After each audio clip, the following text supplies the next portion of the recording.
I'm a dude, and I'm inviting you to join me on a podcast about brews. Does that include stouts? Yes, of course it includes stouts. Like I was saying, join us every Saturday on the journey into... Wait a minute. Do you guys do anything about like IPAs? Yes, Stuff like that? yes, we do IPAs. Okay. Yes. Anyway, join us on the Journey into Comics Network for Brews with Dudes. Whoa, hey, have you guys ever... Do you care if I bring some Zima on? Yes, I care if you bring Zima. Zima doesn't count. Zima's... Dr. Dongo. Anyway, join us every Saturday for a podcast that delves into the craft brew world. The following Journey into Comics. Journey into Comics. Journey into Comics. Journey into Comics. Journey into Comics. Journey into Comics. Network. Production. Hey, this is Josh Richmond, and you are listening to the Voice of Survival podcast, exclusively on the Journey into Comics Network.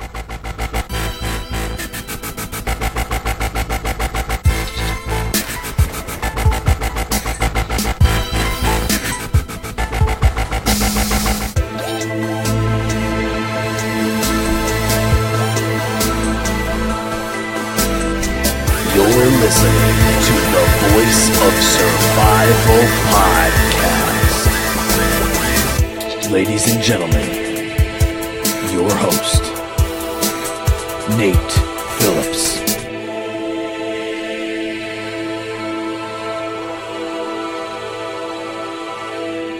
What's up, ladies and gentlemen? Welcome back to another episode of the Voice of Survival podcast. As the introduction said, I am your host, Nate. Today, it's Season 2, Episode 7. There is no guest. We've had another snafu in the wrinkle of time, and people have had things come up that we just can't avoid in life, and you know what? You gotta roll with the punches sometimes, folks. I think I said that last episode, too. It's okay, though, because I kind of wanted to do this series where I kind of looked back at some of the stuff that happened in the first season and just play some moments of that first season with no real rhyme or reason, unedited, unfiltered, just kind of go back in time and take you back to the early days of this show and what I was trying to do and hopefully what I was trying to convey. This week's episode is a little bit different. I'm going to call this the Celebrity Wing episode because I've actually been fortunate enough, doing the Voice of Survival to interview all kinds of well-known people who have notoriety in the world or can, travel around and do things just with their name and are in a place that I would love to be, and I'm trying to get us, there or whatever. So, ultimately, this week you're going to hear me sit down with Athena Finger, who is the heir to Batman. This was my first real, quote-unquote celebrity interview.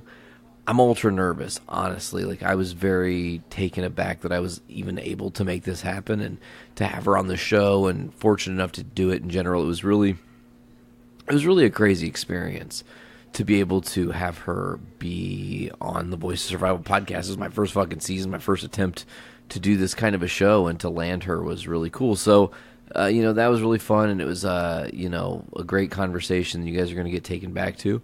And then also on this week's episode, we're only going to do 2 because the last one was a little bit longer. This week we've also got excerpt from the interview that I did with Stu Block of Iced Earth.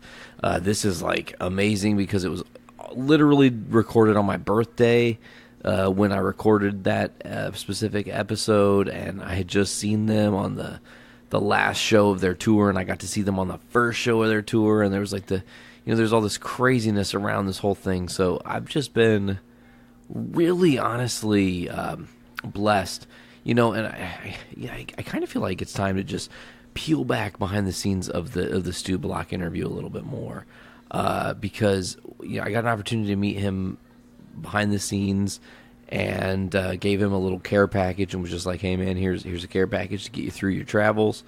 And he was really humbled by that and said, man, anytime we play the States, any tour anywhere, just let me know and I'll put you on the guest list. And I was like, holy shit, man, you don't have to do that. That's totally unbelievable, but thank you. That's great.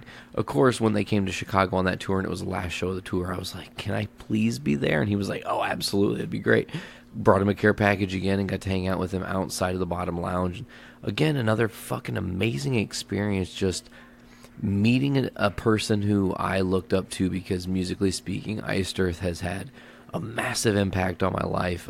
So, you know, to be able to meet the guy who was the voice of that, and then to think back to when Brandon first introduced me to that band, and think back when he first introduced me that Stu was taking over Matt Barlow's place, like all these things considered, and then that moment in February meeting Stu Block for the first time, and then being able to, after all those little experiences and having actual real life moments with this dude, I got to sit down and chat with him, and it was a moment that no one will ever be able to take away. Like, that's one thing I fucking love more than anything about radio and all this, and all the podcasts and the shit that we do, is that all these cool experiences, no matter what, they're here. No one can take them away. They've really fucking happened.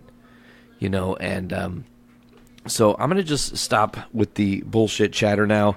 Folks, you're going to just get right into it. I'm not going to do a breakdown. You know what? I will do a breakdown in between, and real quick let you guys be notified and transitioned into the Stu Block interview. So first up here is going to be my interview with the lovely Athena Finger, the heir to Batman, her grandfather Bill Finger, creator of Batman, the Joker, Riddler, Robin, Two-Face, Penguin, you name it, Catwoman, Commissioner Gordon, the Bat Signal, the Batmobile, I mean, everything. Batman, Gotham City in itself. Bill Finger fucking created, man. Bob Kane just had to put, like, the fucking filter on it and say that he did it, and he got notoriety because he was savvy in a way to know that, like, he could capitalize on Batman's name before Batman's name was what it became. He had the foresight to go, oh, like, I'm going to be able to cash in on this shit at some point, and that's what I want is the motherfucking movie check. You know, so Bill finally got justified and got notoriety around the time Batman v Superman came out, and Athena and I have a nice long conversation about the whole ins and outs of everything, talking about Mark Tyler Nobleman and all that stuff, and his journey to get her on there, and the Batman and Bill documentary. We covered it all. We really went through a whole gamut of conversation in that one. So without further ado, you're going to hear, as I always do, we're going to have the outro music for the show typically that's going to bleed us back into a conversation I had Season 1, Episode 15 of the Voice of Survival podcast with Miss Athena Finger. Take it away, me.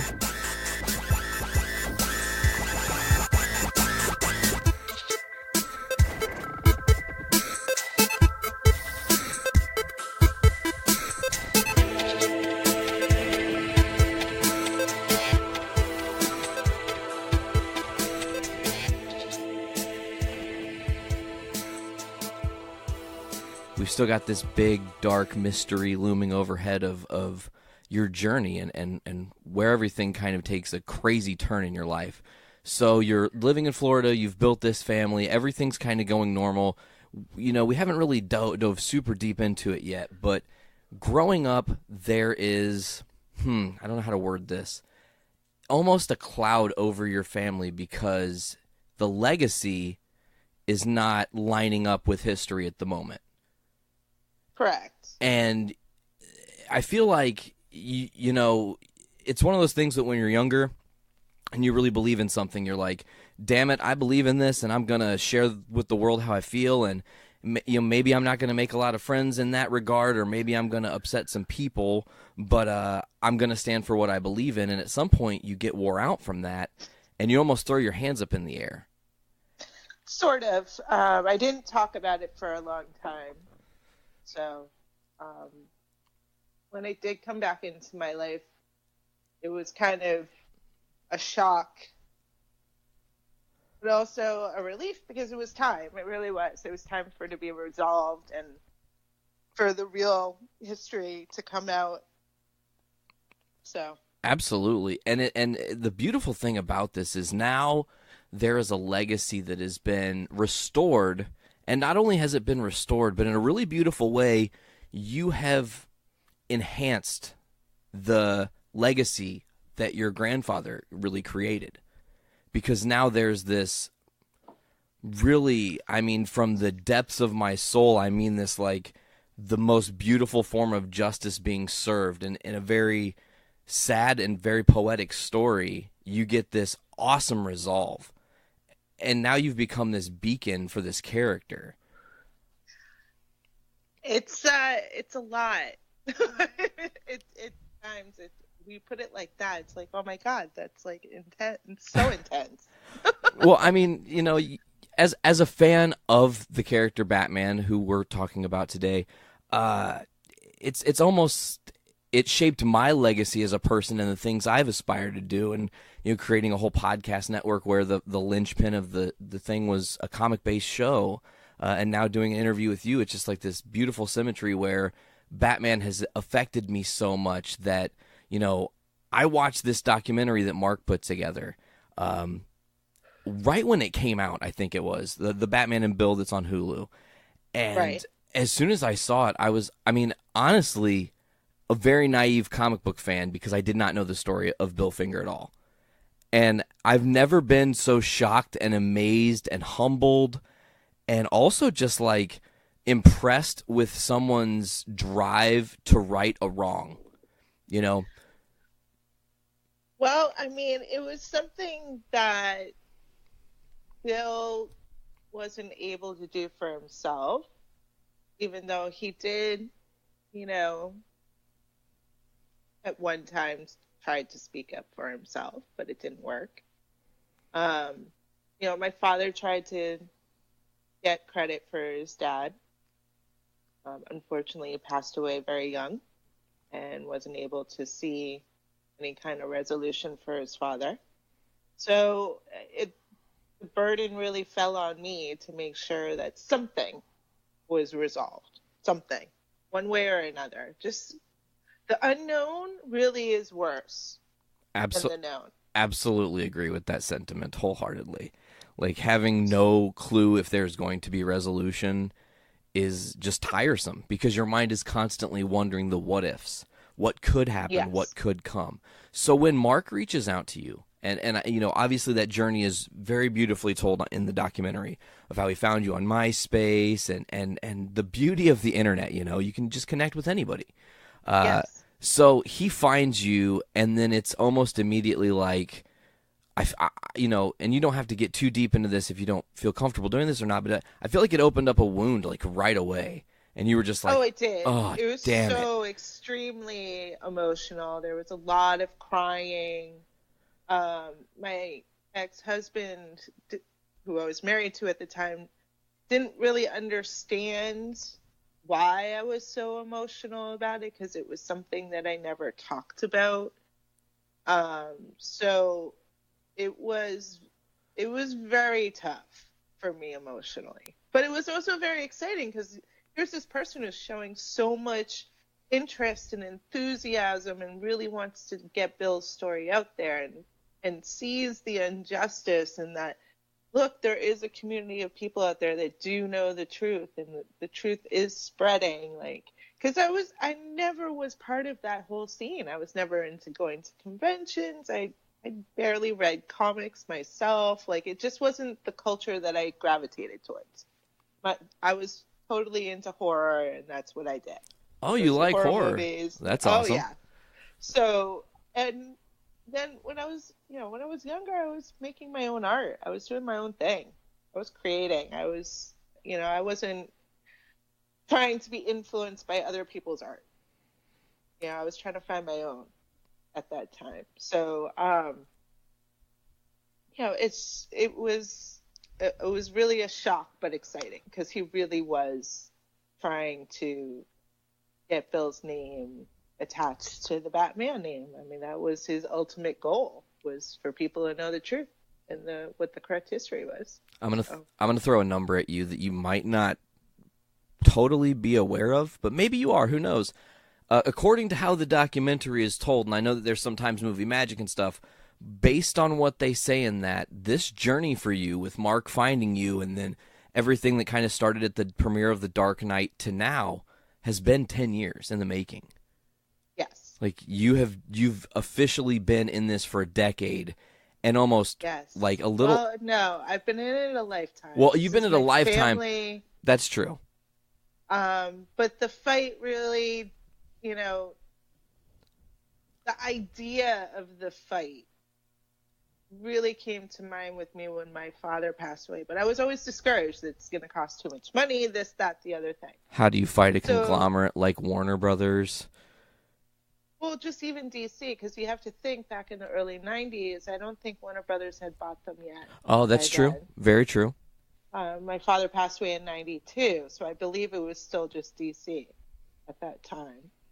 So, I mean, even just going against them, they were still a huge company, not corporation, but company to go against. And it would, again, take finances that a young person doesn't necessarily have. So, so when Mark came and said, you should really approach the subject again, it's really something that you should really consider resolving. It took it to heart, and I talked to people that were close to me, and we kind of all said it was really up to me, and it's gonna be a long fight, and but you're really the only person that can do it, so it's up to you. And I'm like, okay, well, I guess I have to think about it some more. And then, came to being the 75th anniversary, and I was like, you know what? We really need to make this right. So that's when I started to really pursue things, was in 2014. Although things were, I had communications back and forth with DC. One thing that's very interesting to note is that you got married, but your last name is still Finger. So yes. You have kept the lineage going, and that kind of leads me to a next question, and hopefully this isn't a boundary of crossings or anything, but you have a son. Yes. And I've just been curious, have you guys considered having his last name changed to Finger just to carry it on? I have been trying to convince him to at least hyphenate it. Like, I understand his dad's old school Cuban. I understand that whole dynamic of carrying on the name. My son is his only son. He has a daughter. She doesn't carry on his name. So I understand that, but I think that there's also, you need to hyphenate and add this other name. But it's really, he might change his mind. He's still kind of young. He's only 15, so he's got tons of time to let life give him experience to feel out what exactly he's going to want to do. And of course, exactly. I mean, it's a personal thing. It is his name, so if he chooses not to do it, I mean, I have to respect that. So, but it would be nice if he would add it. But in his heart, he's all about it. He's definitely a Finger and totally supports the cause, and is super excited that his great-grandfather is, got his recognition and credit for everything that he contributed. Gosh, and that list is incredible. Watching the documentary, and you hear, it's not just Batman. It's Batman, it's Robin, Catwoman, Scarecrow, Joker, Riddler, Penguin, Two-Face, Gordon, Gotham, the Batcave, Batmobile, Batman's origin story. It's amazing. It is amazing the mountain of work that Bill put in that literally changed the course of culture as a whole. Yes, it did. I think that my dad would be blown away by what has happened with the character. Because, I mean, it was still, in the 80s, it was still not as huge. It was still kind of a nerdy, geeky, you're sitting in your room and you don't have any friends, and it was a hidden culture. Where now it's celebrated and everybody goes to cons and everybody likes the characters and everybody wants to be part of it now. Everyone's proud to be a nerd now than it was, 30 years ago. Absolutely. So, I think he would be blown away by it.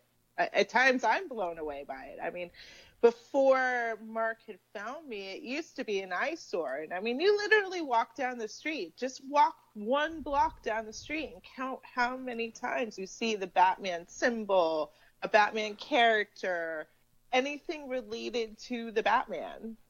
I'm telling you, won't go a block without seeing at least one. And so for a long time, it was like I tried to not see it, even though it was in my face all the time. You were living your own personal horror story with it at that time. Kinda, yeah. It was like really it was painful. It was, it was just a constant reminder. Because at the time, you couldn't, you could proclaim the legacy, but there was no one at that time or not enough information to the people around you that could substantiate what you were trying to tell them. Like, hey. Well, the internet definitely changed that a lot. I mean, oh yeah, the free sharing of information just allowed it to be a lot easier for people to,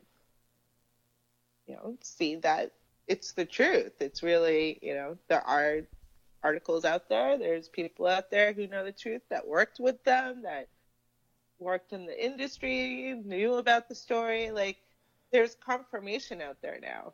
And lots of people that, and there's lots of people that actually champion Bill now. It's not only just that, they're like, yeah, we were there, we were a part of it, but they're like, no, you guys don't understand how much he really did. Look at it for what it is. And then it's amazing. Right. It's funny. Some people don't know this. And I, of course, just to refresh and know as much as I absolutely could going into this interview, I re-listened to you and Kevin Smith's podcast that you recently did, which was incredible. And it was so much fun. I'm sure Kevin Smith, I'm an absolute huge fan. He's one of my, if I could ever have a fantasy interview, he's the one, Oh, really? Oh, absolutely. So I'm shoveling snow today, and I'm listening, and I had listened when you guys first released it, but I wanted to go back and refresh, and I'm shoveling the snow today, and I just get to the part where you guys are talking about how your grandpa also helped create Green Lantern. Are you kidding me? Yeah, he didn't just do the Batman stories. He worked wherever he could get a paying job. And he's a hustler in that regard, and it's amazing to think of some of the things. Oh, yeah. I mean, he worked on the Superman script. He created Green Lantern. He created Wildcat. He did, I believe it was the All-American or something like that. He's done so much, but it's not even just comics that he did. He wrote for the radio. He wrote for TV. He wrote movies. He wrote for the Army. I mean, he wrote whatever and whenever he could possibly write. It was truly his passion to write. It was. And that's something you can't fake. That's one of the most genuine things in the world. He loved it on the most honest level, that he did it wherever he felt necessary. It's just amazing that he was so ahead of his time creatively, because you think about, the documentary and whatnot, and the moment where he says Batman shouldn't be red. It doesn't. It's too bright. That doesn't make sense for a bat.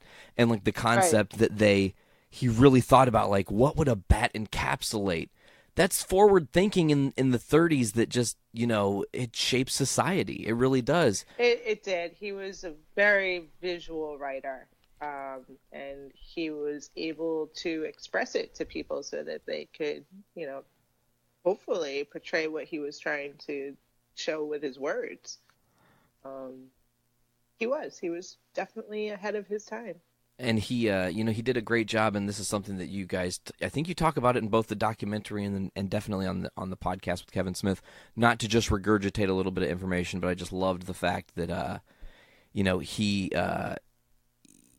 he was always creating, always striving to think ahead. But not only did he do that, he could go, when you're drawing this, Mr. Artist Guy, imagine this, or I'm going to set a prop that gives you an example of what I'm trying to elaborate, or the scene needs to move this way. He was more than just a storyteller. He was actually a narrator of these pages.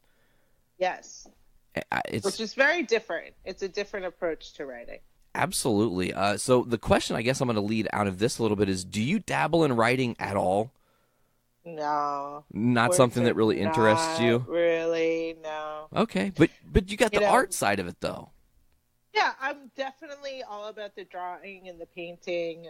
Photography, I love to do that. I did it a lot when I was younger. I got back into it recently, too, getting back into the painting recently.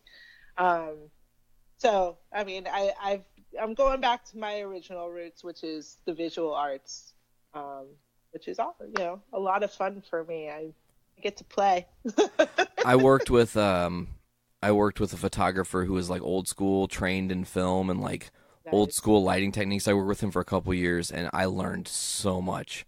I'm sure. It's just I was just a sponge in that moment. Even though he was maybe like the worst boss I've ever had, like he really was. He was like this lecherous old man who totally liked to just abuse everyone verbally. It was very strange and off-putting. But I was just like, okay, give me all your knowledge. That's all I care about, you know. That's smart. It is. And then like now I'm just like, I have a cell phone and I'm just like, oh hell, I can use his techniques with this and it'll make a picture look 10 times better. Great, let's go on. Oh yes. I want to go back a little bit though, because you said you're a horror fan. Yes. So I gotta know, what are some of your favorite horror movies? Do you like horror punk? There are like 2 million different questions with horror I think we could get into on this. Oh wow. You weren't expecting to talk about something that wasn't Batman today. What's horror punk? You've never heard of horror punk, the music style? Oh, okay. Okay, yeah. All right. Like the Misfits? Yeah. Okay. Cool. No, you asked me what my favorite horror movies are? Yeah, absolutely. There's so many. Oh, that's okay. Which decade?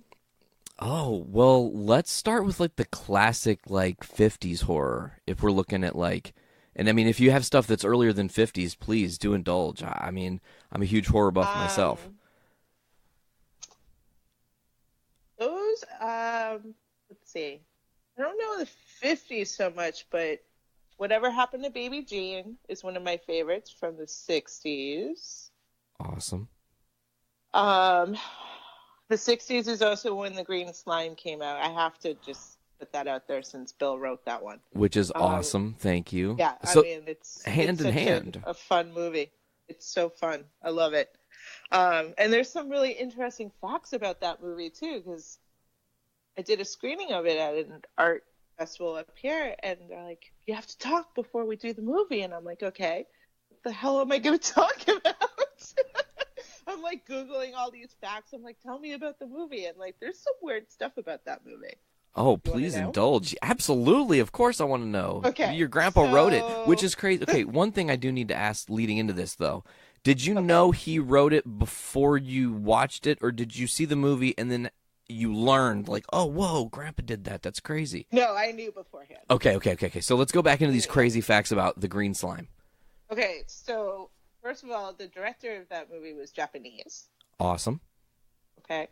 So I thought that was pretty interesting. Now, the people who were inside the green monster, the one-eyed monster that's in there, the small ones were small Japanese children. What? Yes. That's awesome. I'm like, okay. Another interesting fact was that there were two versions of the movie. There was a U.S. release, and then there was a Japanese release, because it was a Japanese director, right? Well, the U.S. release was the full movie, which included the love story between the two main characters, right? That's what carries the whole movie through, is the love story. Absolutely. Well, in Japan, they cut out the love story, so it's just a sci-fi movie. Oh my because gosh! They felt it was too risque to include the love story. Okay, so how convoluted does it make that story then, without the part that makes that story? You haven't seen it. I have not seen the Japanese version. I feel like I'm going to try to find it and give it to you somehow. Like, so you can just watch it and we talk about how bad it is, because I'm sure it's. How do you have like that's the most important part of the story? You can't. I know. What? Horror without love is just kind of. I don't even know what is the point? There is no point. So, what other facts about green slime can you tell me? Are there other crazy things that are within this movie? I have to look it up again. Those were my three favorite, though. Did you know Japanese children? I'm sure they had a field day filming that. Like, okay, we're gonna cover you in green slime. Oh, so crazy. Do you know this fact? But was Bill on set when they filmed that, or was he just the writer? He turned in his script and went about his business. Didn't care to see. He didn't leave New York. Oh, so he was just all business. Yeah, he didn't like to leave New York. His second wife tried to get him to move to California, and they actually got a divorce because she had to move to California to go take care of one of her children. and he refused to go, so they split up. And then she moved back to New York, and right before they passed away, they were talking about getting back together. But he did not want to leave New York City. That's where he wanted to be. That was his turf. That was his home. That was the birth of Gotham. I mean, really, all the things that are within Gotham you can find in New York City. It's a kind of a dark and beautiful symmetry there. Let's see here. I've got a bunch of little notes and stuff I got to try to remember to ask you about Well, let me tell you. Okay, so I told you the 60s. In the 70s, there's so many good horror movies coming out of the 70s and the 80s. Okay. Of course, Texas Chainsaw is, like, of course, a classic favorite. In the 80s, I was a huge Freddy Krueger fan. I still am. Awesome. Love Freddy myself. Then some other ones that were my favorites were like Hellraiser. Moving into like the 90s, I don't know, they were weird in the 90s with the horror movies. I can't really think of any that like really, really grabbed me. Scream maybe is like the only one I can really think about. No, it was too campy and funny. It was really campy. Of course, every time I think of Scream, I always think of Scary Movie instead of Scream because they just did such a good parody of that movie.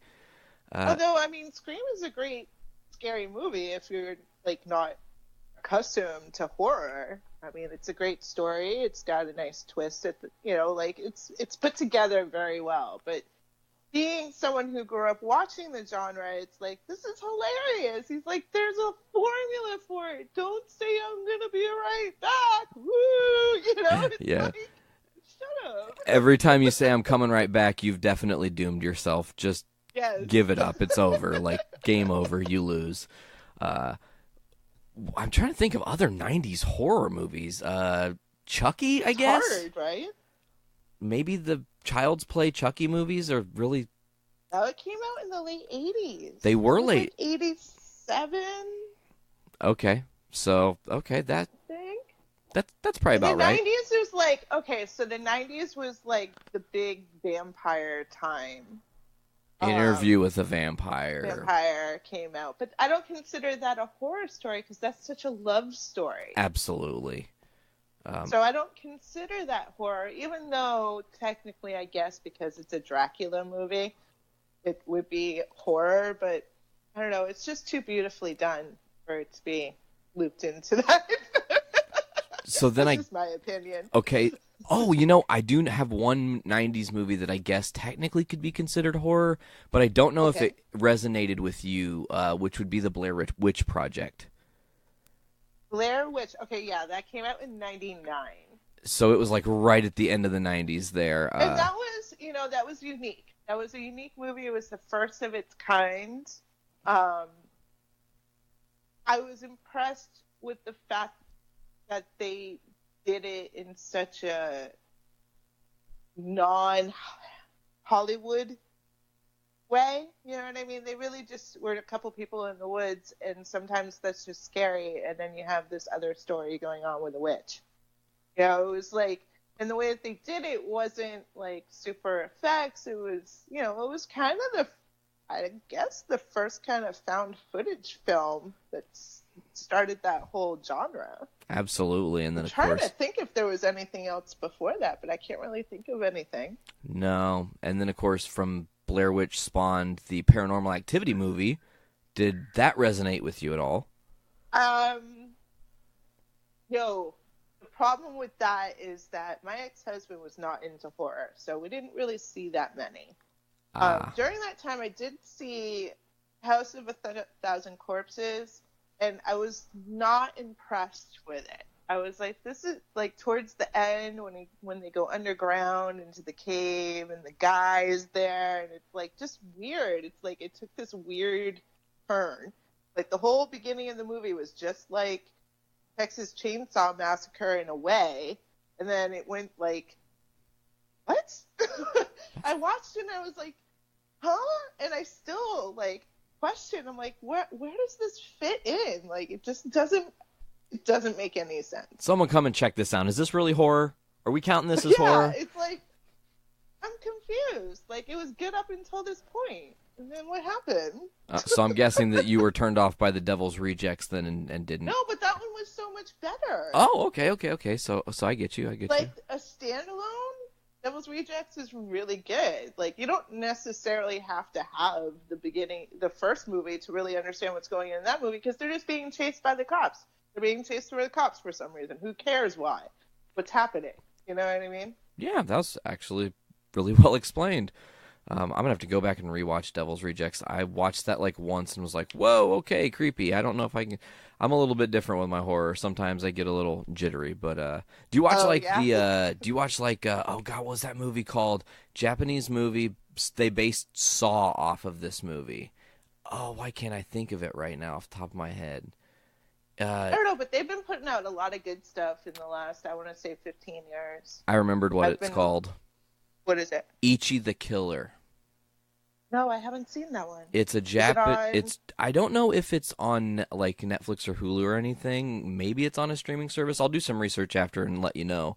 Okay. But Ichi the Killer was like the original idea that they took to make Saw. Okay. And I thought the first Saw movie as well as the second Saw movie were pretty good horror flicks. Okay, well, yes, the Saw first couple were really good. I like the series. I like what the concept of it. I know a lot of them were really bad. The last one that they just did with Jigsaw, did you see that one? I haven't seen it yet. I have it in my queue to watch. Just haven't got to it yet. It's good. It's good? Way better than the last one with the guy who wrote the book that was lying about being... Okay, like, yeah. that was just so ridiculous. The last one was the only one in the series I really didn't get down with. Yeah, me too. Like, I could follow along. Like, it wasn't the greatest, but, like, I like gore. Like, Same. I like to see that stuff. And not only that, I'm so fascinated, especially with the old school movies, like American Werewolf in London. The special effects back then were really special effects. Correct, when movie magic was born. They're starting to bring it back, though. They use a lot of CGI still, but I think they're really starting to bring back the more organic type of...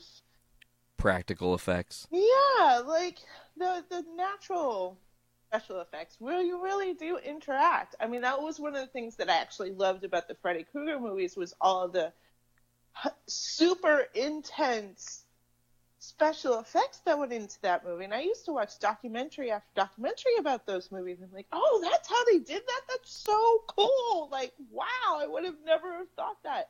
It looks so real. Like, did you see Never Sleep Again? It's computerized now. It's like, You're right. You can tell now when it's computerized because it just like there's a certain quality that gets taken away from the visual. Yes. That you just can't replicate. And I'm curious. Did you see Never Sleep Again? It's the 4-hour Freddy Krueger documentary on Netflix that recounts every single movie. And all the behind the scenes stuff. Parts of it. Oh, it's so good. It's so long because, like I said, it's 4 hours long. Yeah. But it's so I'll have worth to put it. it on while I'm painting or something. There you go. Hey, that's actually a great question. Do you mainly just like have some like a TV on in the background when you're creating your art, or do you listen to music, or what kind of music do you listen to when you're creating, if that's a thing? I do both. I'll put movies on, or I'll get stuck on a show and I'll just let it play. Or some days I want to bounce around the house and paint, and I'll listen to music. I listen to a lot of hip-hop, like Atmosphere and Gorillaz. Awesome, love the Gorillaz. Other kinds of stuff like that. I don't know if you know who Atmosphere is, but they're awesome. I feel like I know one song that Atmosphere did that my buddy was really into back in the day. Their music is really good if you want to check out another band. I really, they have a lot of good stuff to say. But I listen to a lot of dubstep. I listen to a lot of, obscure stuff, like Soul Coughing, or I'll listen to David Byrne sometimes. I like stuff with a beat, usually, if I'm trying to paint, because I need to be kind of upbeat and gives you the energy. Or I'll just go to sleep. Yeah, totally. But it just impulses you with that energy to create. And I just want to say, like, looking at some of your art on your artist page, you do amazing work. You did the recreation of the 66 era, or like the old school comic era Batman on the typewriter recently. Yes. Oh my gosh, it's fantastic. And then you in the keys put finger. I love that little Easter egg. Like it actually says Bill in there too. If you look from the bottom to the top, it says BIL. Oh, so I put his full name in there. That's clever. You're so clever. That's great. So we haven't really got into the other part of this interview that's really interesting to me, and really the meat and potatoes of what I want to talk about, because I want to know what the whirlwind has been like for you after the documentary has come out, and what this last year has been like, and maybe describe some of these crazy moments, like getting interviewed by Kevin Smith and going to premieres and stuff. What has that all been like for you? It's been pretty wild. I mean, like we had said before, my regular life is pretty regular. I mean, I teach at a college, and I grade papers, and I come home and I cook dinner, and I took care of my son forever, of course. And still are. Of course. I mean, have to. That won't end until I die. But anyway, so, I mean, then I had this whole other world come in, like,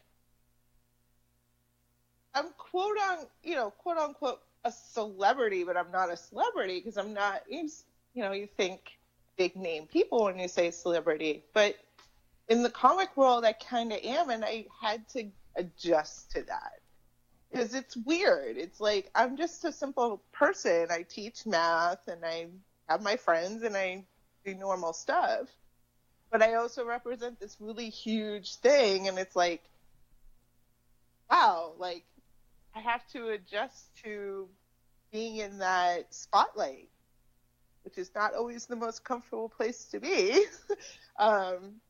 So it's been pretty wild. I mean, obviously it gets easier as the years go on, but doing cons and stuff. Yeah, but it's still like when people ask me to sign things, it still is like, why do you want my signature? Oh yeah, it's like it's still kind of a foreign thing because it's not really who I am. But it's something that you're becoming. You've become like the bat signal, Athena. I have, and I fully embrace it. I mean, the fans are awesome. They are brave enough to reach out to me, and I respond to every single person who gets in touch with me. I think it's awesome that people feel comfortable to say, hey, I just appreciate everything. I think it's awesome. I don't shy away from that because, like you said, I kind of am a beacon. They can't talk to Bill directly, can't go visit a place where his ashes are. I'm the next best thing. So I really honor that. I respect the fans for that. It's got to be kind of weird too, because you are the heir of Batman now. You have changed the course of history. You have to think 76 years your grandfather went without credit to this character, and through Mark's hard work and your hard work and your ability to just say, like, I can't stop until this injustice has been righted. It's changed history now. Never do you hear of somebody getting their name put on a co-created or a byline way after the fact, because it always gets wrapped up in the legal stuff, It does. And I feel very fortunate that we were able to. But again, timing played a huge role in that, like I had said before. Sometimes it's all about being in the right place at the right time, Yeah. So you haven't had any like crazy fan experiences? People aren't asking you to like sign their babies or anything, right? Oh no, nothing like that. So it's pretty tame in that regard. Oh no, people are extremely respectful. They really are. Well, that's great. I mean, in this wild west world that we live in now, it is so hard to be trustworthy to people that are just coming up to you because they know your story and don't really know you as a person, or right. are trying to connect, and you're just like, hi, what's up? But you know what? in general, I'm just a really friendly person. I mean, if you talk to any of my former students, I mean, I try to just have a good time in general. I mean, we use a lot of laughter in the classroom where we get into it in the classroom. We get personal. We get, it's part of who I am. I'm not one to really shy away from people. You seem like a beacon of light as well, like very positive and uplifting through everything you've endured, which is, kind of what this show is all about, like going through some craziness and coming out on the other side and being okay. And not only being okay, you've redefined this legacy, as I was saying earlier. You've totally redefined your own legacy now because you're a torchbearer that gets to experience all these crazy things. What are some of these, like, okay, you've been to a lot of these different events and been to screeners and seen premieres and whatnot. Have you had anybody in the industry come up to you that just, like, blew you away, that they were aware of who you were based on all this stuff that's gone on? Not blown away that they knew who I was, but when the Green Lantern movie came out, I went out to LA for the premiere. I think that was 2011? Yes. Okay. And I was at the after party, and I was introducing myself to Angela Bassett. And when I said who I was, granddaughter of Bill Finger, the co-creator of Green Lantern, she goes, "You mean from the 40s?" And I go, "You know what I'm talking about?" She's like, "Yeah, we're talking about the writer from the 40s." And I'm like, "Yeah." And she gave me a huge hug and introduced me to our whole entourage. There must have been like 20 people with her. Whoa. And she's like, "This is, the granddaughter, and da-da-da-da. This is all these people." And I'm like, oh my God. I was like shocked. I didn't even really get past her saying, "You mean the one from the 40s?" Like, I was blown away by that. She did her homework. She knew what she was talking about. It was like, thank you. Wow. What an amazing experience that this person actually knows what I'm talking about. Because for the Batman ones, only a few people knew. So you were just... It's not like this... I don't know. People don't take the time, I guess. So really... it had to be vindicating for you because that's probably, 2011. That's before the documentary comes out. So yes. At this point, this is one of the first times where you felt vilified and recognized that your grandfather was getting some recognition from someone.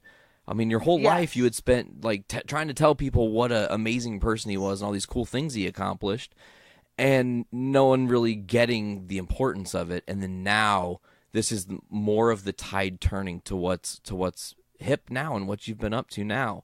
I'm sure the experience with Kevin Smith on his podcast was a blast. You went to the Fat Cave?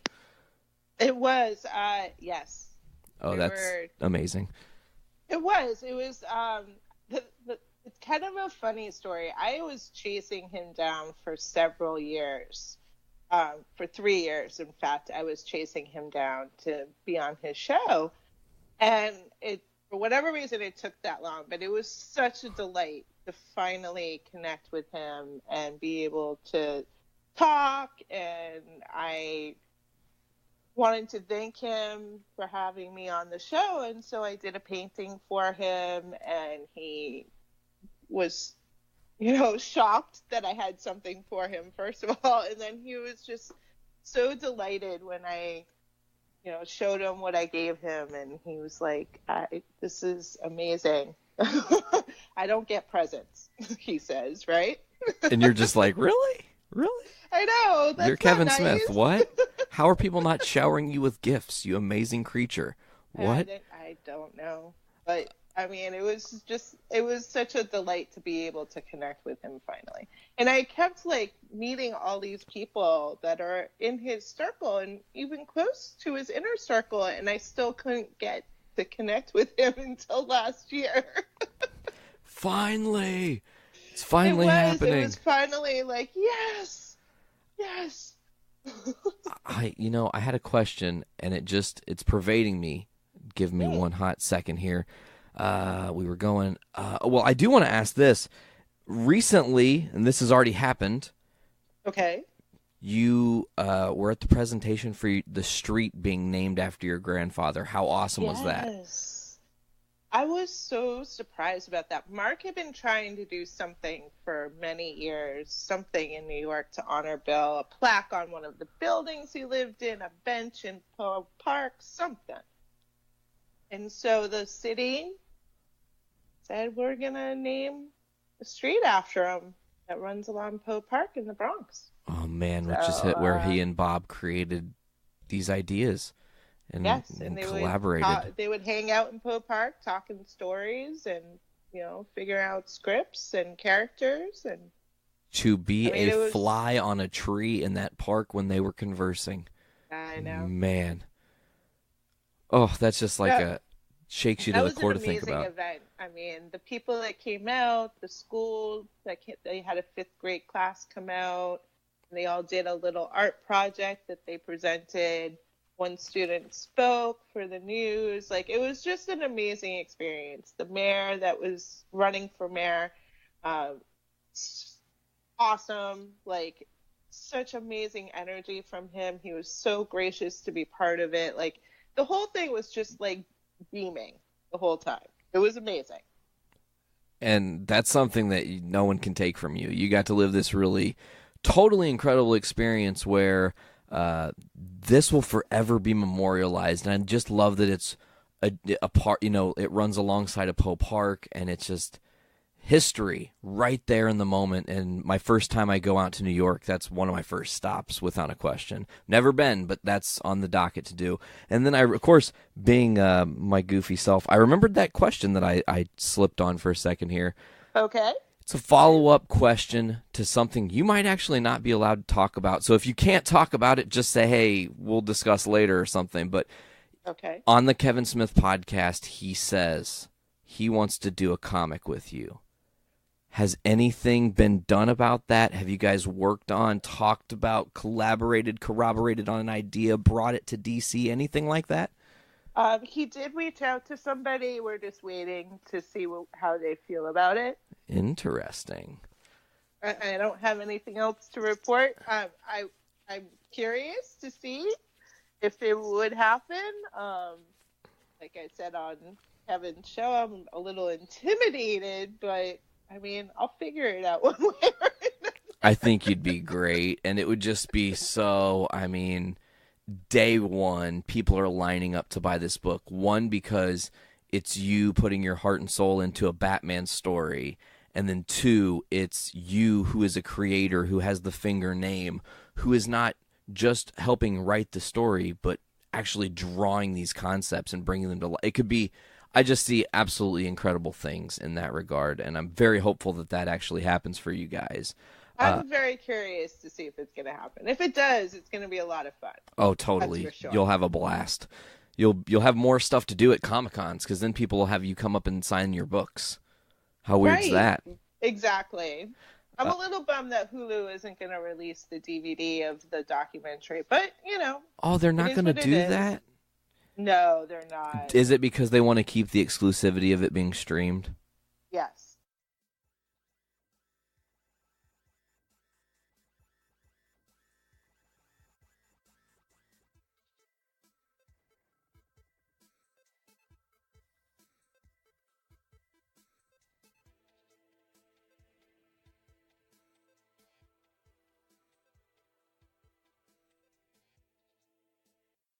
And that was a phenomenal portion of the conversation that I had with Miss Athena Finger. Man, time flies. It's crazy to think that interview happened so long ago, really early 2018, and it just feels like it's been a lifetime ago. At this point, it's only been a year, but so many things have happened since then. Obviously, as I mentioned before, up next we've got my amazing and fun interview with Stu that took place on my birthday, which is next week.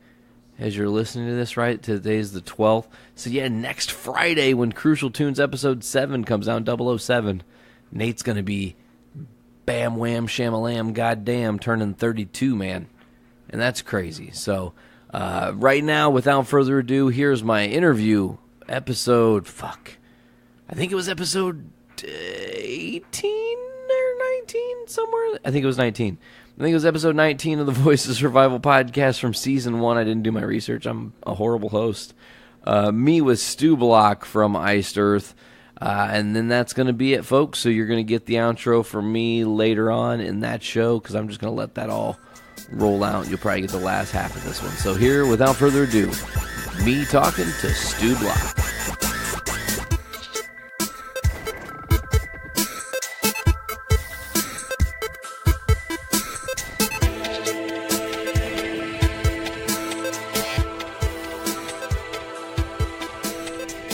You and I happen to be chatting it up with Stu Block from Iced Earth, so that's pretty crazy, man.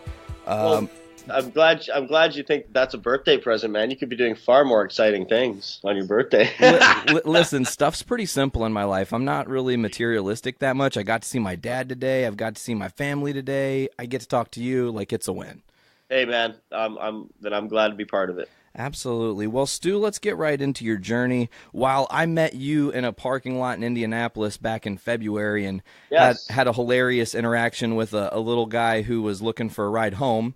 Yeah, that was hilarious. That was a really weird thing. Totally out of nowhere. Like, we decided, hey, we're going to say hey to each other and meet up for a minute. And then this little guy kind of showed up and said, hey, can someone call me an Uber? I'll give you $100. That was insane. Yeah. So then my journey stopped becoming like chit-chatting with you. Brandon kind of got to chit-chat with you, and I got pulled into this other side journey. Right. But then we kind of got to chit-chat a little bit later when I saw you guys in Chicago in March, which, let me tell you, it was cool to see the start and the end of a tour for a band, like the first and last show, because the energies are two different things, and you can tell you've been sleep-deprived and been on the road and busted your ass, and it's not as fresh off that first show. The energy's different, but then at the end of the show, you're so like you guys in Chicago just killed it. Yeah, it's interesting how it goes. You know, at the beginning of any tour, like you're just getting the groove, right? You're just getting the groove. Sometimes we're changing up songs on the list and seeing how the crowd reacts and all that kind of stuff. And then mid. It's funny. We always chuckle because we go, well, by the end of the tour, we'll be a well-oiled machine, you know. So it's funny how it works. But no, it's all good. It was fun. I think it was a really energetic tour throughout the whole thing because the underlying energy of course having Sanctuary on there and the fans were great and the shows were doing well. So we had a great time. Absolutely, and I can definitely speak on the fans' perspective and say that we all had a blast. And of course, you had some like cool, memorable moments, but we'll get to those throughout this show within that tour. But you born in November of '77 in Vancouver, is that correct? Ottawa. Oh, cool. Yeah. So Canadian born and raised. What was your first instrument? Where did you start? Did you start on an instrument? Has it always been the vocals? It's always been vocals for me, my friend. Yeah, it's always been vocals. Actually, I'd like to take up. I'd like to learn a bit more guitar, but but I've always nurtured the vocal aspect of my musicianship, I guess, and just I think it's worked out. Absolutely. So, per the notes that I have, you're according to your internet page, Omega Crom is your first band. Yeah, it was the first band that I was in. Yeah, it wasn't necessarily my band. It was actually, I got into that band. I was jamming with a few people before. One of my very, very first ones was actually Self Regime. And so that was formed sort of mutually. And then I found Omega Crom, and then we were writing stuff together, and we played a lot of shows together. But yeah, those were my first two. Yeah. And that was like your early taste of music and the playing in front of people and whatnot. Definitely. When did those bands kind of take shape for you? Late 90s, early aughts? Well, let me just think. 2000, yeah, like pretty much like 99, 2000. Excellent. 99. Well, you know what? I'd actually have to say 1998 was when it all really, when I made the decision that I wanted. 98, 99 is when I made the decision that I wanted to pursue this really seriously. And then, so yeah, no, now here we are, almost 20 years later. Yeah, man, and it's definitely been an incredible journey. Of course, along the way, after the Omega Crom, you went into a new venture, which was Into Eternity.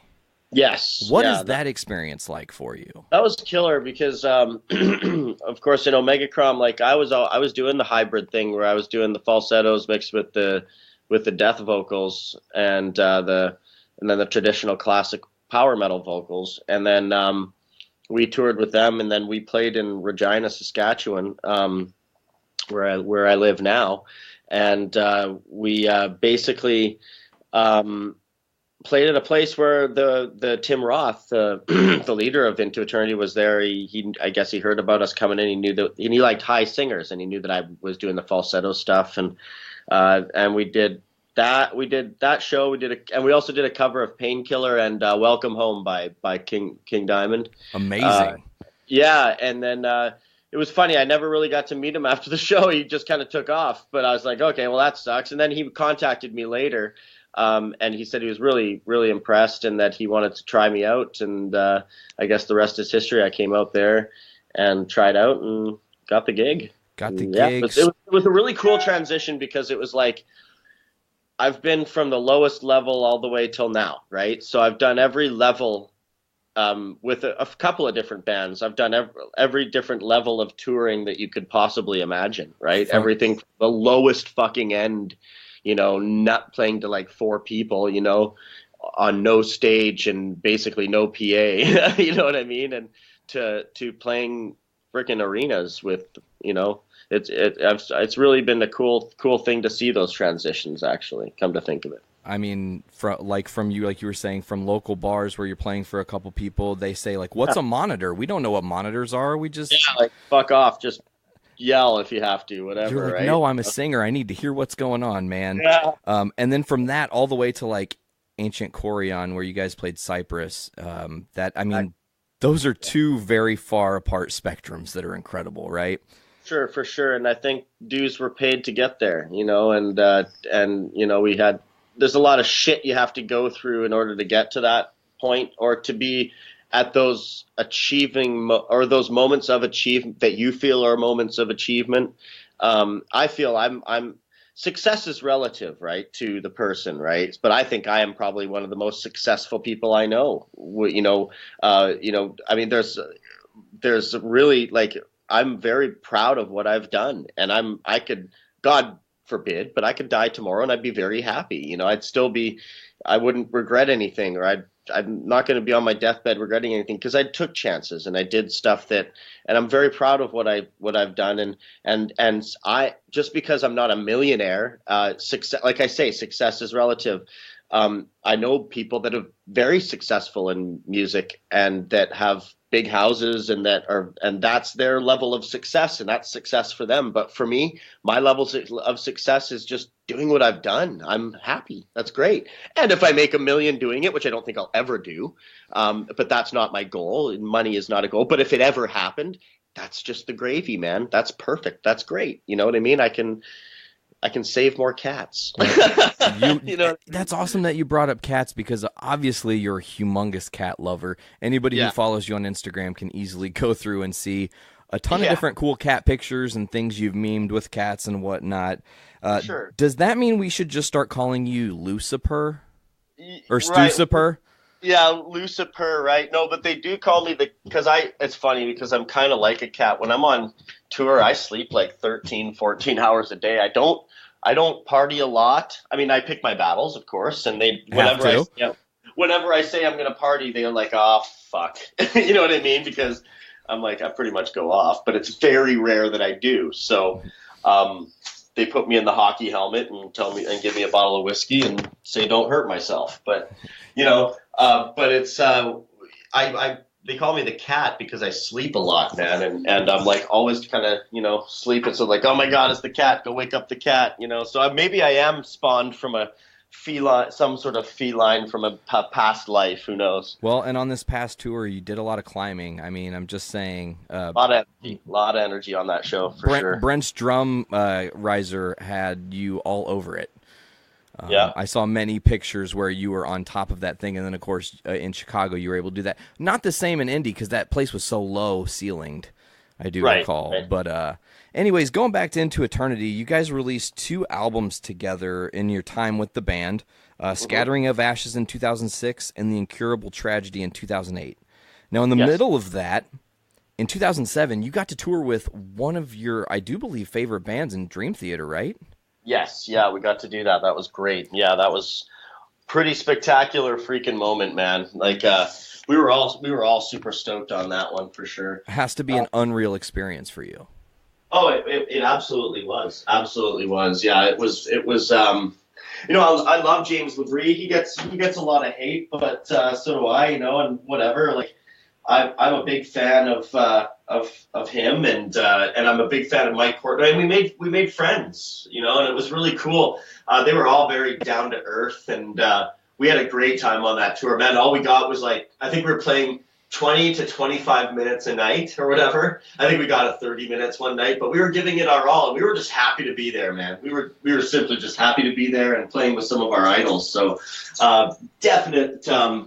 And that was our first arena tour, I believe, or like big theater kind of tour. Hell yeah. So, yeah, that was really cool. And then did some really cool stuff with Into Eternity, man. Like paved the way for my career now, and you know, taught me a lot. You know, did my first music videos with them, and so it was and made some of my best friends still till to this day are, you know, Tim Roth and Troy and Justin, and you know, so it's great. You make longtime life mates through music, and that's, I think, ultimately, regardless of what your musical career does as any person in music, if you can create a genuine bond with people when you're making music, man, there's nothing greater. That's like genuinely my belief. No, that's going to last a lifetime, and so will the music that you created together, because those albums will always be around. I still get. When I'm doing VIP meet and greets and stuff like that, I still get people coming up with Into Eternity albums, you know, getting me, wanting me to sign them and going, I just got into this, I just bought all the albums. There's still kids buying them, you know what I mean? And it's really cool. So that music will last forever, and so will the friendships that until we're dead, but you know, you know, basically those friendships are valuable, you know, lifelong treasures for sure. Hell yeah. So Incurable Tragedy comes out in 2008. Shortly thereafter, you guys find yourself yet again on the road playing with one of your favorite bands, Symphony X. Yes. Yeah, and then again, yeah, Michael Romeo, and then Russell Allen, who he's a good buddy, and so yeah, that was killer, man. Of course, your history with Russell Allen comes full circle later in Plagues of Babylon, and we'll get into that here in a short minute. But touring with Symphony X is, I want to just really quickly bring this up to you, because your time touring with Into Eternity and you guys doing the show with Symphony X is the first time I ever hear the name Stu Block in my life.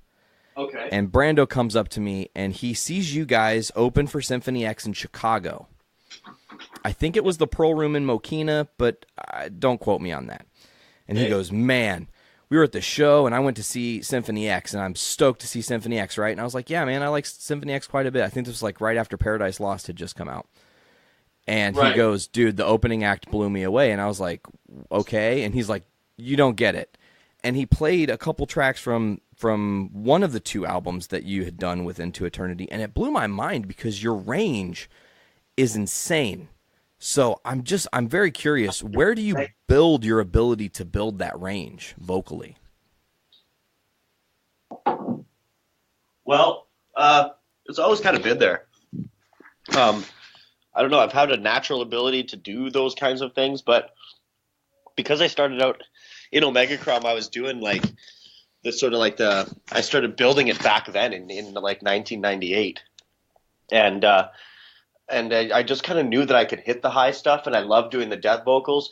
Trust me, I went through a lot of vocal heartache, figuring out how to do it, taking it on the road, learning how to transition everything. It was a lot of work, man. It was a lot of work. And but once I learned and unlocked how it felt and how to do it so it didn't hurt my voice, I opened up a lot of doors for me. And opening up my diaphragm meant it was a big deal as well. So there was a lot of things that I learned about my voice by doing those types of things that unlocked a lot of things later on for me. And even when I joined, and I hate to skip ahead, but even when I joined Iced Earth, I learned that I was learning stuff with my voice that I didn't even know I could do it. And so I'm learning all the time. In every tour, I learn stuff. And I think that's the important thing. If I stop learning and I stop challenging myself, then it's over, right? Like, I'm never going to progress as a vocalist. Dead in the water, man. Totally. And I think that it takes a very forward-thinking musician to be aware of themselves enough to go, like, look at what I've done so far in my musical journey, and look what I can still do. Look what I need to learn. Yeah, no, exactly. And I've met a lot of musicians that I think come across as like, oh, I know it all, and hey, maybe they do, you know, and all the power to them. But I don't think that there's a human that exists in any subject matter that knows everything about that subject. You know what I mean? It's just not possible. It's impossible, absolutely, empirically impossible. I can even tell you that for sure. On the other side of Into Eternity, the tide shifts, and while you're doing a tour with Symphony X right after Incurable Tragedy comes out, Iced Earth is reuniting with Barlow. Right. And they are gearing up to release the closing part of the chapter of the Set Abominate story, which was The Crucible of Man. Right. So I actually was there for Barlow's first show back, and it was actually incredible. First time I saw Iced Earth. Different feeling of music, man, honestly. Like, genuinely mean that. Totally. I mean, I love Barlow, man. Everyone knows that. So absolutely. So, and we're going to get into some stuff later, but yeah. I want to know, just like out of the gate, 2011 comes around. We're fast forwarding a little bit here, and you get this phone call from Century Media, I'm guessing, or John. I'm not sure if he had somebody get in touch with you or he personally reached out. I'm not sure how that works. And said, hey, we want you to try out for Iced Earth. What was the first thought in your head? Like, did you think it was a joke? Was this like, no, come on, this isn't really happening? Well, to answer your first question, yeah, they had someone reach out to me. They had actually, it was cool how they did it because I was in Into Eternity, I was on Century Media before, and I knew a lot of the label reps, and I knew a lot of the PR guys and the A&R guys and all that kind of stuff. And so they got a guy that knew me. His name was Steve Joe, and he phoned me one day, and yeah, he reached out and basically didn't tell me right away what the band was, in fact, because he knew that Into Eternity at that point was sort of stagnant. We weren't really doing much. I was working a day job, you know, just thinking about life and thinking about where I want to go forward with music, or, you know, thinking about what to do. And I got this call, and so he like I said, at first he didn't say who it was. He goes, well, what are you doing? And he started fishing, you know, and well, he said, well, there's a fairly decent sized band that's looking for a vocalist. And then of course I really started getting intrigued, and I said, listen, just tell me who it is. And he told me it was Iced Earth, and I was blown away. I was just like, wow. And so basically, long story short, he got me in contact with John. John and I talked for quite a while on the phone, got a feel for each other. And then he said, well, there's a, you know, if you want a ticket out here to come and try out, it's all yours. And I think I said yes, but I got to talk to my wife, you know, my lady. And then, but my lady is so cool. She was like, why are you even talking to me about this? You should have just done it. You know what I mean? Why aren't you already on the plane? Already on the plane, you know? But anyway, so long story short, again, I'm on that plane, and I get there. We hit it off immensely in his studio, and we wrote a song together. I sang a few older songs, and the next day I woke up, and we went downstairs, and he said, if you want the gig, you got the gig. You know, I'm not going to lie. I was sleeping upstairs, and I could overhear his conversation with his manager going, I think we found our guy. I was really, really excited.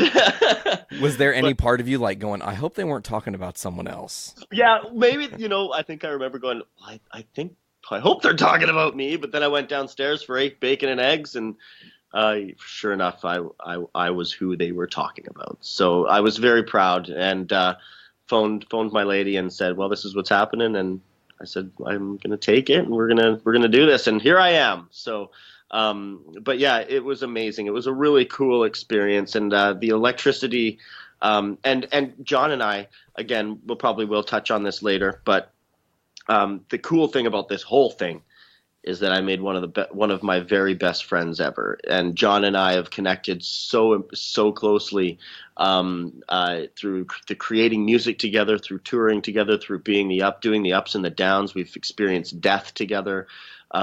We've been through a lot together and we even went through it in a very short period of time. Those first 3 years, there was a lot that happened. And we're now embarking on, me being in the band. It's been, 7+ years now. So seven and some change, right? So, almost 8, I think. Yeah. So, really, really, goes by quick, man. Goes by quick. But I made some very good friends, and it's been an amazing experience so far, for sure. Just to briefly touch on your 7, almost to 8 years with Iced Earth, I don't know if you're aware of this or not, but you were officially the second longest tenured singer of the band. Now, yes. Only trailing Barlow, who had 9 years with Iced Earth. Yes, and I'm hoping to exceed that. I really am. I feel like let me say this, and maybe this is a little too personal of a story to share. This is just something that happened on stage in Chicago that really affected me. I was there with my brother Brandon. Like we've again, kind of like you and John, had a lot of up and downs together, experienced a lot together, lived and learned and grew up together. And before you introduced Brothers, you kind of shouted out John and just how grateful you were for him giving you the opportunity and how it affected your life. And it showed me that even in a position where you are now, where you have been kind of through the work and determination you put in, been awarded this opportunity, that even 7 years later, you're still as humble as the first day you joined this band, I feel. Yeah, I mean, I think staying humble is the key to success. I really honestly believe that. There's a lot of very arrogant, successful people out there, but they I guess, I don't know. Again, we talk about success is relative, right? But I'm not out there to. I made a promise to myself a long time ago, because I've met rock stars. I've met people that coming up, even in Into Eternity, Omega Crumb. I've met people that I looked up to that I was like, oh my God, you're horrible, you know. And I really love your music but it ruins it for me. So I made a promise to myself that if I'm ever at that level and I'm interacting with fans, I need to take the time out to talk to them. I need to make sure that they understand that I care about them, because without them, we're nothing. And we're all humans. We all have feelings, and we're all going through shit. And I think what my job is, and the other responsibility that I've chosen doing what I do, is the fact that I'm an entertainer.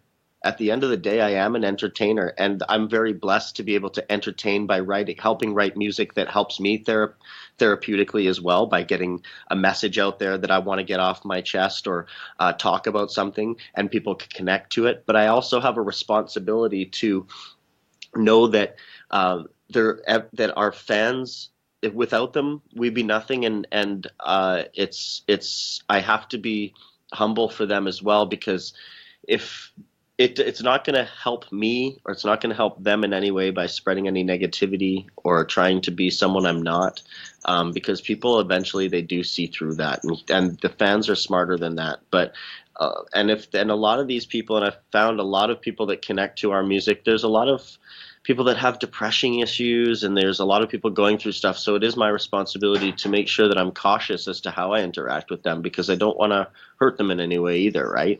Now, if you're an asshole to me, then of course you're going to get the respect is earned, not given, of course, and that's a big thing to me. But most people are very respectful, and all they want to do is get an autograph. But if it's 25 people in a row and I've got to go through all 25, then I've got to do it.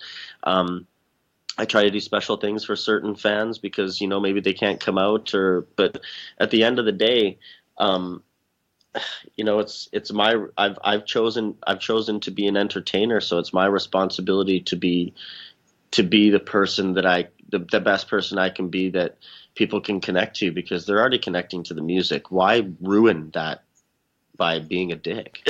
You know, like it's not really not really a good thing. And I've experienced that. So I just made a promise to myself a long time ago to stay humble and because this is all going to end. It's all going to end.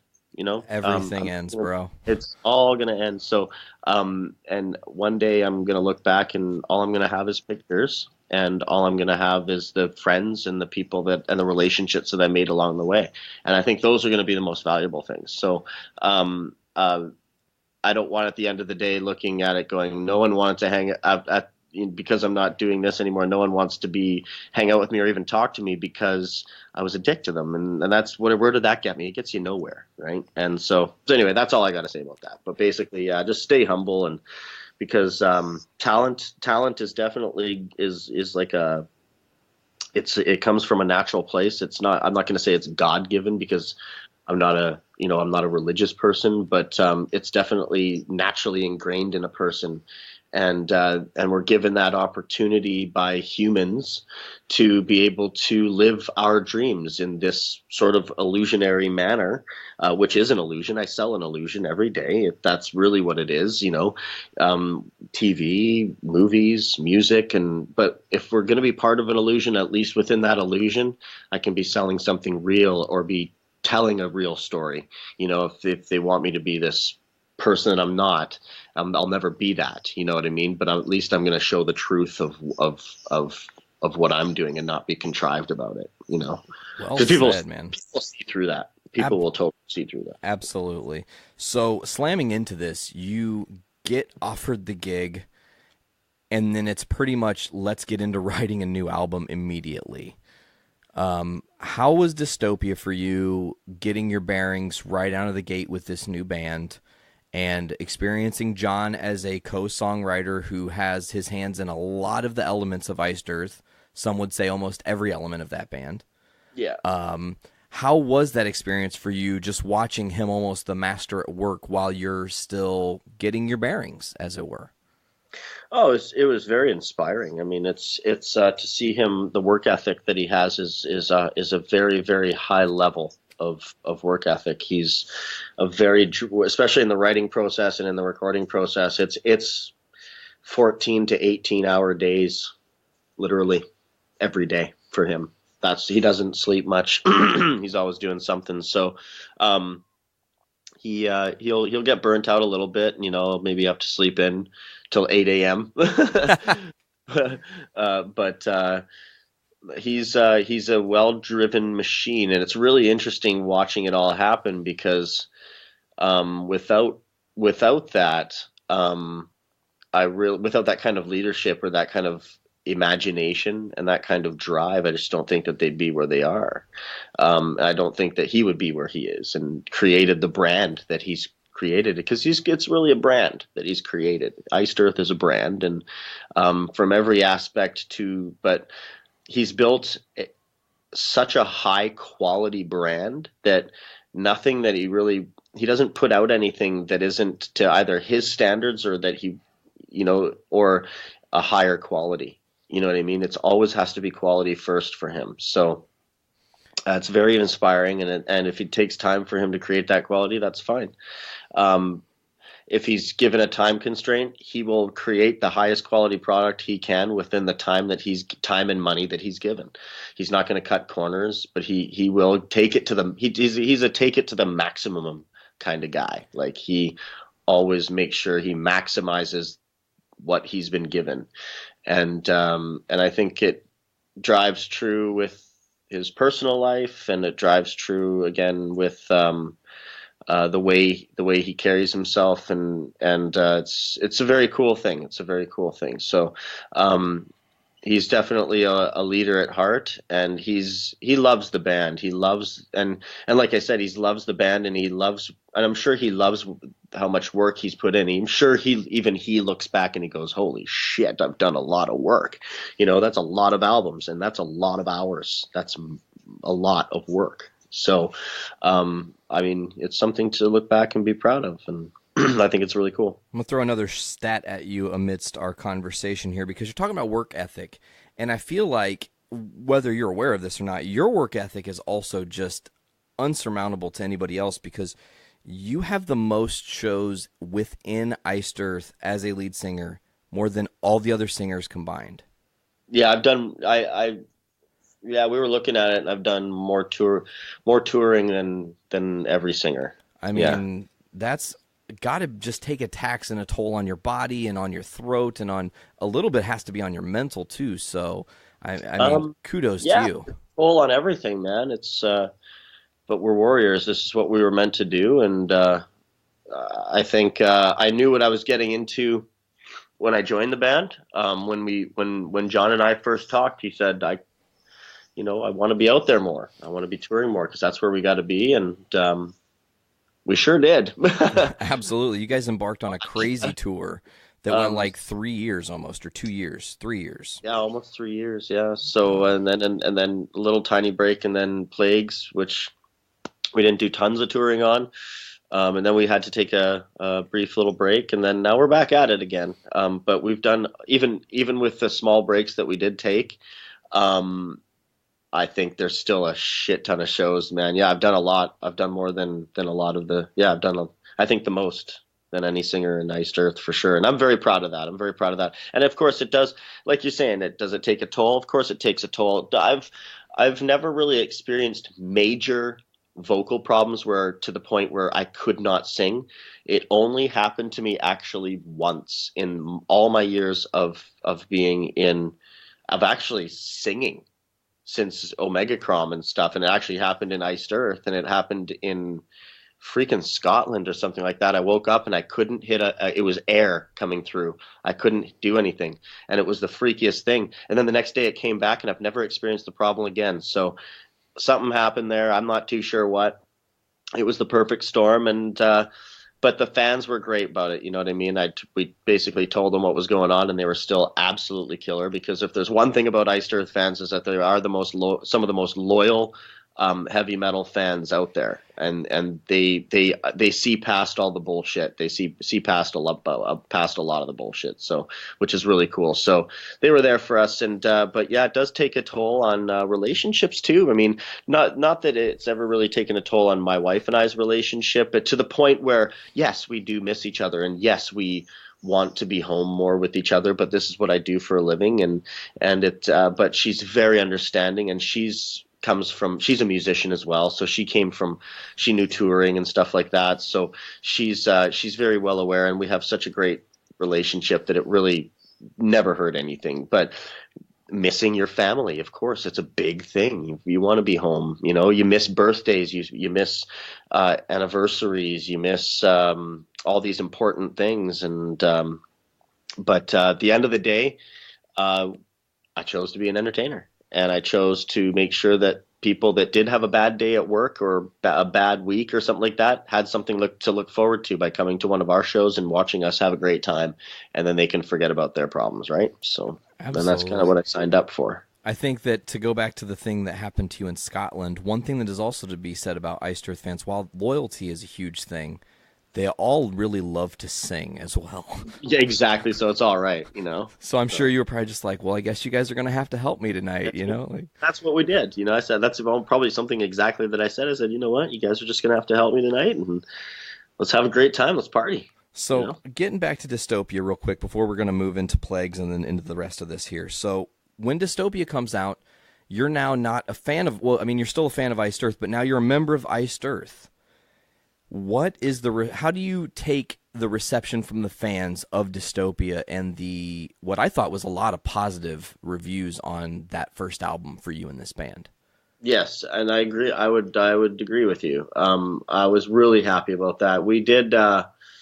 We first released the re-recording of Dante's Inferno before the album, so we wanted to just gauge the waters. And there's always going to be haters out there. There's always going to be people that don't like it, but there was a very large amount of people that really liked it. So we were very, very happy about that. So when the album released, people took it in, and I think it was a really good high percentage of positive people. And so, of course, it's a sigh of relief. It's, okay, we don't have to deal with that, Now we just got to make sure that we're out there giving it our all each night and putting on the best show possible. And I was still learning how to interact with the Iced Earth fans because I came from a different school, more death metal kind of stuff, and but there was the power metal in there, but so I was still learning how to refront again. I think there was a learning process for me again, and John and I would work every night. He'd be working on me after the show. He'd be like, "Okay, you got to do this. You can't do this. Blah blah blah blah blah. This is what they like. This is, listen to Live in Athens. Look at what the fans are doing, because that's basically what the whole fans are basically copying. They're because Live in Athens was the first kind of template for where to chant and all that kind of stuff, because the Greek people kind of set that template, So it was, and then so it was really a learning curve for me, and so it was cool. But once I got into my groove, I think I found it for sure. Hell yeah. And like I was saying, you guys go on this long journey of touring for almost 3 years, or just around 3 years, right before Plagues of Babylon gets recorded. Within that time, you guys do the show in Ancient Chorion, which is essentially the modern era Alive in Athens show, man. Yes, sir. Yeah. Something they'd never done before. That experience, again, I feel like just overwhelming for you. I know obviously a lot of that's retold on the making of Ancient Chorion, but overall for you, standing on that stage, looking out into that sea of people, was there any moment that was almost too much for you? Because, I mean, as a musician, I've also experienced that, like, overwhelmingness of, like, wow, I was not expecting this. Holy shit. Yeah, man, of course. Like, I'm not saying, like, I was like, whoa, like, I lost complete control because of I was overwhelmed or anything like that. But yes, it was definitely, like, very cool to watch all those the people so into it, and it was hot. So yeah, that was a little overwhelming too, because it was hot up there. So we were all sweating our asses off on no sleep, and we were rocking out for these guys, and it was actually really, really killer. It was fun. The energy is definitely visible when you watch Ancient Chorion. Huge energy. Absolutely. Yep. So moving into 2014, you guys start to embark on writing and recording Plagues of Babylon. Interesting to note, within Plagues of Babylon, you get the opportunity to work with 3 different people that are noted as some of your influences on this album. So Dystopia is the first time you're the lead singer of Iced Earth. Now this is the sophomore album, and you have an opportunity to work with some of these people that are essentially heroes to you. Yeah. What is that experience like when, John's like, hey, man, I have this crazy idea, and I think that we're going to bring Hansi in for a song? Yeah, I was blown away, right? And Hansi's always been very awesome to me, even the first time I met him.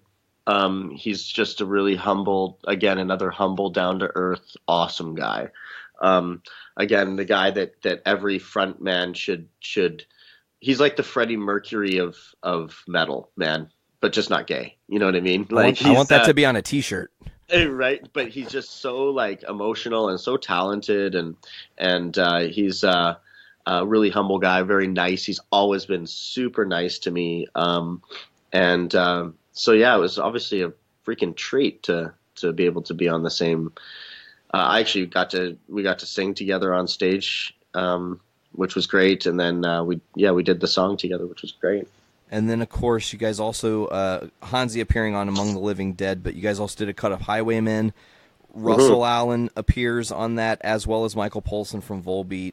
Again, It's just an amazing experience. Were you all together when that was happening, or did they send their tracks in? How does that work? They sent their tracks in. Yeah, Russell and Mike sent their tracks in, and John and I cut our tracks in the studio there. Were you just grinning like children, like, oh, this is going to be so great. I can't wait for everyone to hear this. No, we were really excited to see how it was going to turn out and stuff. And when we got Mike's tracks and Russell's tracks, we were, we totally got, we were like little kids. We were like, yeah, this is great. This is awesome. So, yeah, it was good. So I'm going to jump, before we get into Incorruptible, which is the most recent thing you've got going on, I want to ask you a out-of-order question within the history of Iced Earth.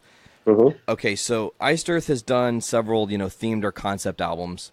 one of which was Horror Show, obviously critically acclaimed album that paid tribute to horror stories and icons like Dracula, Frankenstein, Imhotep, Damien, and so forth. It was also your first album, I believe, that you got from Iced Earth. Me? Yes. Or was it? Yeah, Horror Show was my first album. Tribute to the Gods was my second, and then Burnt Offerings was my third, and then I forget. Oh yeah, Glorious Burden was my fourth. Oh, awesome! I was all over the place, man. But there was so much to pick from when I got into them. I feel like you must have got into that band. Like I feel like you got into Iced Earth literally right around the time I did, because my first two albums, Horror Story, Tribute to the Gods. Then I got The Blessed and the Damned, and then got Glorious Burden in that order.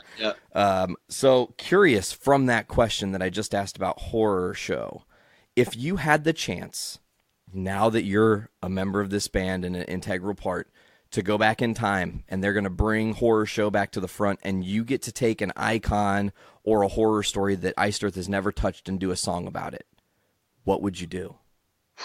That Iced Earth has never done? Correct. Because I know Purgatory, there was some Jason stuff and Freddy stuff, so I wouldn't want to totally go cliche on it. But I would probably ooh, that's a tough one. An iconic one, right? So I would probably, anyone, man. What's something that you could write from the heart about? I'd go with Pinhead. Hell yeah, Pinhead, Hellraiser. About Pinhead. I mean, I got Freddy on the back of my leg. I got Jason on my knee. You know, I mean, I love Freddy and Jason, but I think that those would be more typical. I think Pinhead would be like a little less atypical. And then Candyman would be a cool one. Oh, that's awesome. Candyman would be a really cool one. I think having a sort of more playful but dark Chucky one would be kind of cool. Oh, that actually is a great idea. Yeah, but playful, but yet fucking twisted and dark. You know what I mean? Like, I don't know. So yeah, there's some ideas there. You never know. You never know what we'd do in the future. Absolutely, man. And the future definitely looks bright for what you guys have going on. Throwing out a random question here. What was it like doing the Baltimore show, and then at the end of the show, watching over me, Matt joined you on stage, Matt Barlow, one of the original singers for Iced Earth? Sorry, going back to Horror Show, also Swamp Thing. Oh, yes, also Swamp Thing. I love that. Anyway, sorry, what was it like with Matt? Oh my God, that was freaking amazing. I was literally like, yeah, man, like, I don't want to sound like a, but I was almost in tears, man, because it was like a dream come true, man. And I had him in my in-ear monitor. I told the monitor guy to put his vocal in my ears because I wanted to hear everything.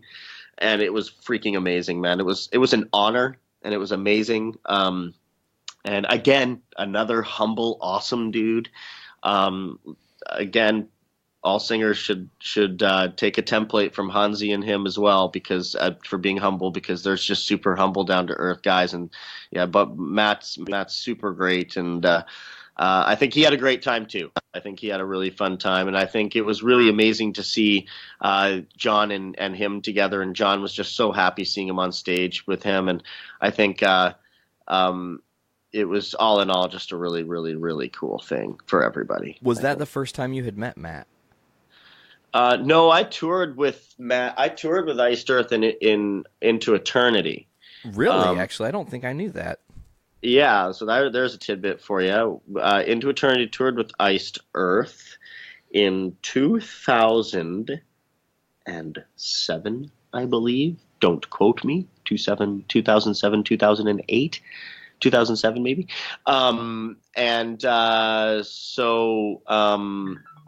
Actually, I met him a couple times, but he was a very busy guy, and I didn't really talk to him too much, but he was, again, really cool when we talked to him.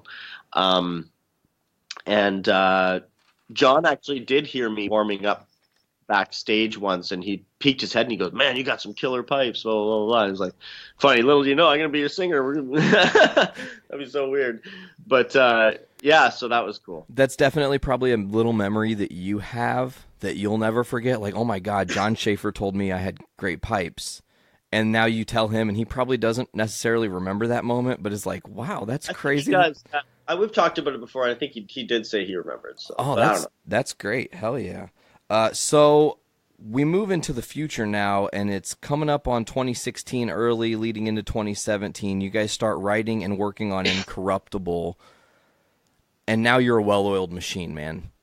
And I feel like all the pieces are in place for you guys fully. Everything has worked itself out. You know, what is the experience like when you go in to do Incorruptible? Is it just like the easiest experience you guys have had so far? Were there secretly bumps along the road that we typically wouldn't hear about because, you know, a lot of people don't ask these kind of questions? Yeah, no, I understand. Kind of rewinding a little bit. Sure, please do. Talking about if we're okay, there's a lot of factors as to why everything was so relaxed on this one, for sure. And of course, one of those factors is, yes, we've been together a long time. Yes, that's a big factor, for sure. But studio is another factor. Timing, where we did things, all factors, for sure. Like Plagues of Babylon was demoed in Uruguay. Things were a little chaotic at the time. And then we had to record it in Germany. Things changed when we were told certain technical aspects of that studio that they had. When we showed up, they didn't have them. So we had to deal with a lot of situations there. It was hot. There was a lot of things happening there. Dystopia was was demoed in John's studio in Indiana. It was very relaxed. We were just getting to know each other, and there was a lot of the music was written. Just needed to write lyrics and stuff like that. So there was a lot of stuff that was already done. So there's factors involved as to why things sound the way they are and all that kind of stuff. Now we have our own studio again. We're in Indiana, and we've got the headquarters and studio. It's Iced Earth HQ. It's Independence Hall. And so with this one, it was the perfect storm, I believe, because it was the fact that we'd been together for a long time. We'd already written 2 albums together. Luke is a great bass player, and Luke has a great attitude, and he brought to the table some great ideas as well. John had his own studio in a place that he felt very relaxed. When I came in to record my vocals, I had a lot more time to record my vocals, and I was able to sleep a lot more. I wasn't sleep deprived or anything like that, where in certain albums I was. And, you know, of course I'm more relaxed because I know the music more, and I'm really in tune with the style of vocal now and all that kind of stuff. So I think having your own studio, being relaxed, coupled with doing it for, having the experience of being with each other for a long time, it created the perfect storm. And then having that time off and we did have a spiritual journey. All of us, we all really, really had some time to find ourselves and stuff like that. So we had a lot of fire. We were fired up. We did a lot of touring, man, and we were burnt out. And we, between Dystopia and Plagues, it was a lot. So that time off really gave us that fire, and we had more time to think about the music and all that kind of stuff. So there was a perfect storm. So it was, and I'm so proud of this album. I'm very, very proud of this album. I think it came out absolutely amazing, and I'm proud of all the albums, but there's just something a little extra magical going on.